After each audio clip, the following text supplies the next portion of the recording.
Caps moving it forward. Yarrell, and that's a terrific pass. Lineweber. Again, it's poked away from him. End-to-end stuff, as Derek was saying earlier. There's Pitton. Where is this going to go? My goodness. Fife get the goal. It's Podge Turnbull scrabbles it into the net. Edinburgh are claiming the goal is off its moorings.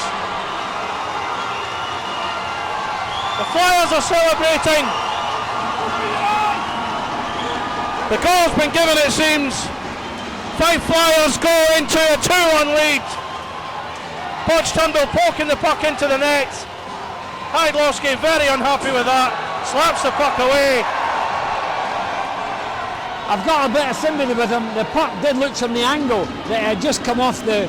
It's only a small bit that sticks into the ice, and you know he's a bit of a fair guy, and he was very upset about it. Linesman drops the puck. It's a big 2 minutes, as Derek was saying. They've got to get something from this. Dobrin to Lineweber.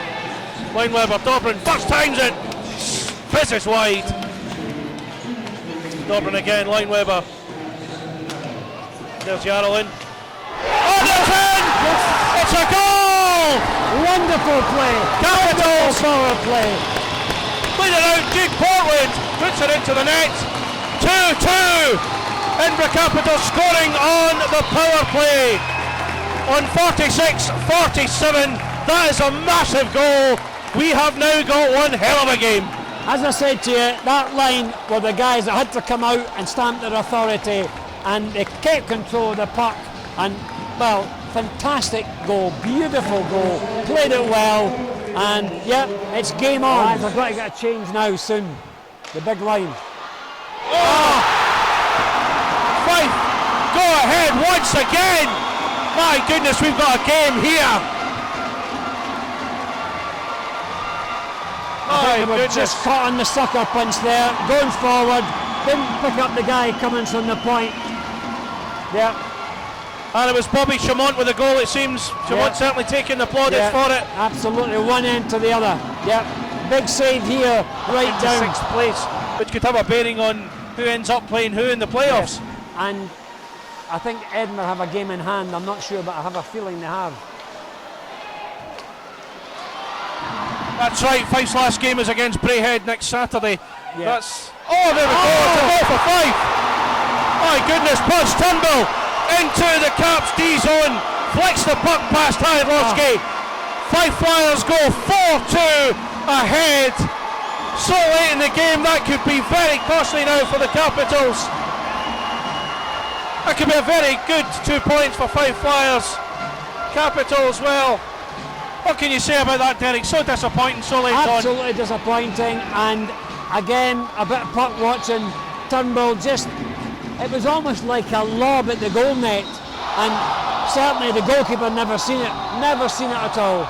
It just with great credit though, he took it really well. Absolutely, no, not any, nothing derogatory or anything like that, and he took the goal very, very well. He knew exactly what he was doing, exactly. Whatever goal they get now will be no more than a consolation. Yeah. Disappointment for Edinburgh tonight.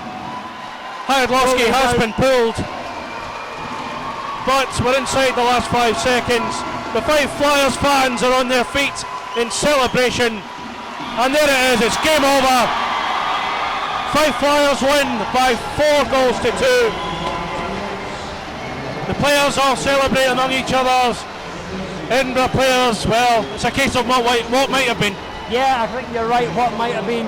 At 2-2, it looked like they'd done enough to get themselves back into it, but to lose a goal in the next shift, and they didn't recover from that at all. They didn't, they really did struggle after that, and then the 4th goal was the killer. The 4th goal, the game was over. Flyers had all the confidence after that just to play the game out, 2 goals ahead, and they looked good value in the end, I have to say. It's hurting to say that. I'm sure it does, especially a man who played for this team for so long and has such an affinity. Absolutely. Flyers didn't beat us too often, but nevertheless, they were great derbies, great derbies. It has been an entertaining game, though. I mean, taking the result out of it. It's been great to watch. Yeah, no, definitely. Yeah, I just can't imagine, being a skater myself, that to skate blind there in an arena and the noise of the people, it must have been scary, and he did it with his instructors or whoever she was there was fantastic, talking them through it, and it was great to see, absolutely amazing, and a good crowd here tonight to see a wee boy skate who's blind, absolutely amazing.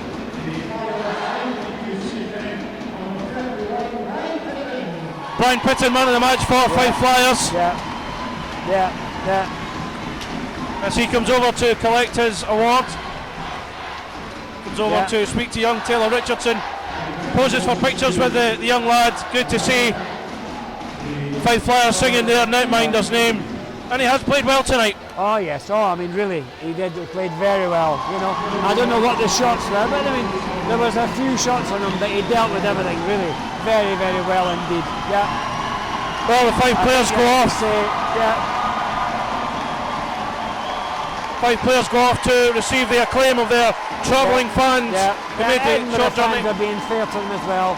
Yeah, yes, that's it. A big derby, they've won, 4 points over the weekend. Quite amazing. Yeah. And the customary boos for the referee as well. It wouldn't be a hockey game without it. Dave Portwood is the Capitals man of the match. Would you agree with that? Not really, I don't think. I was actually struggling to think who was man of the match, really, I have to say, but he did try hard, but he wasn't high on my Richter scale, I'm afraid, at all. But anyway, there'll be no consolation, I don't think, tonight. No, I'm sure it won't. No consolation whatsoever. Well, Jade poses for pictures with young Taylor. Yeah. And goes off to get the applause from the fans. Well, Derek, just to get your final thoughts on the game tonight. Yeah, final thoughts was the best team won in the end. The team that wanted it more was certainly Flyers. They come in here on the back of a very good win last night, and I think they played the best hockey. I mean, Edinburgh did have chances, but we didn't take them, and then 4-2 I felt they were well beaten in the end.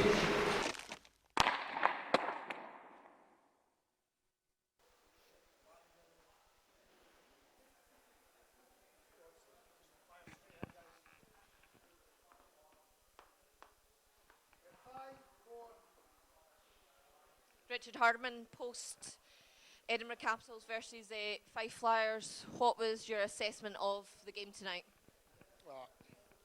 We didn't play our system. Everybody trying to play selfish. Everybody play on his own. We didn't stick to the game plan, and we trying to play their hockey, and we are not good enough on that. So I was telling the boys, you need to play what we are used to, what we play the whole season, and we didn't. That's why we lose. How does that happen? One weekend we play so superbly against Belfast Giants, and then all of a sudden the game plan goes out the window. What's the thinking behind that? What are the guys saying in the dressing room? I don't know. If I know that, I will change it. But the point is, we didn't play like a team, and that's the most important.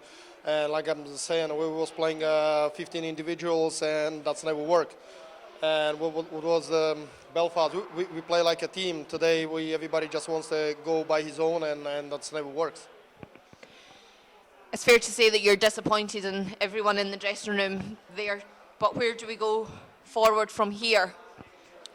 For sure, I'm disappointed because this is not my team. This is not the players what I was working with them the whole year. So I'm really disappointing, and plus the goaltending was really bad as well. So I can say that every player from our team didn't play what we supposed to play, and that's, we need to say the truth to each other and say this is not the way we will make the playoffs, because this is not the right way. Extra pressure for yourself and the team going into next weekend, the final weekend of the normal season. Dundee, home and away, big games. Again, we don't care how was the score on the end. We want to be on the playoffs, so we do everything for the playoffs. And if we miss these 2 games, we need to get work two more time harder and get over that. And the Dundee, we will get ready and we will get prepared, and we will get like I'm saying, we want to we want to make the playoffs, then that's the most important. I know the people is disappointing about these 2 games. I'm disappointed as well because I know how important it is for the fans. This, like only my excuse is we will make the playoffs, and I'm pleased them, or I'm begging them just get us some break today, and I'm sure we'll give them the whole things back to make it in the playoffs. Well, we appreciate CapsTv and the fans out there for coming out and speaking to us, because it must be a hard position that you're standing in right now. Take care, have a great week in training. Hopefully things will come back together and we'll see you in Dundee. Okay, thank you. Right, Patchy, that was some Fife weekend we've just had there. Yeah, it was difficult. We battled hard, but they played really well. They're really dedicated to their system, and they're very strong defensively, and we didn't really get a whole lot of chances. It was tough for us to penetrate offensively, and they did a really, really good job in front of our net, creating chances, shots from the point, and then whacking away at rebounds, which they probably scored. 8 out of their 9 goals were rebound goals this weekend. So we just have to toughen up in front of the net and move on, and we get 4 points next weekend, we're still in the playoffs. Coach Hartman came out and done an interview there where you said that he had individual players working individually, obviously, out there. No one stuck to the system. Would you say that's fair to say? Yeah. It's tough with the way that they play because so many other teams don't play quite an aggressive style of play. So it's difficult for us to adjust to them and still try and play our system. It was really difficult. It took some getting used to, and in the end, we just couldn't compete on that where they were. We've made it very difficult for ourselves for the last weekend of the regular season. Dundee away, Dundee home, massive games. Absolutely, we still control our own destiny. If we get those 4 points against Dundee, then we have nothing to worry about. Yeah. So, hopefully we're gonna work as hard as we can and do our best, and we'll be ready. Is it quite disheartening after that kind of weekend, walking away and go, Jesus? Of course, you throw away a chance to solidify a playoff spot, try and get to that 6-7 spot, maybe even pass a Cardiff or something like that with the position that we were in. So yeah, we tossed away a chance, but at the same time, maybe this is something that'll wake us up and put a little fire in our belly and just enjoy it next weekend. Does every guy in that dressing room believe that we can make the playoffs? Absolutely. If there's a guy in there that doesn't believe, I don't want him in there. Perfect. Have a great week in training, and we'll see you next week. Thank you for speaking to us. Thanks very much.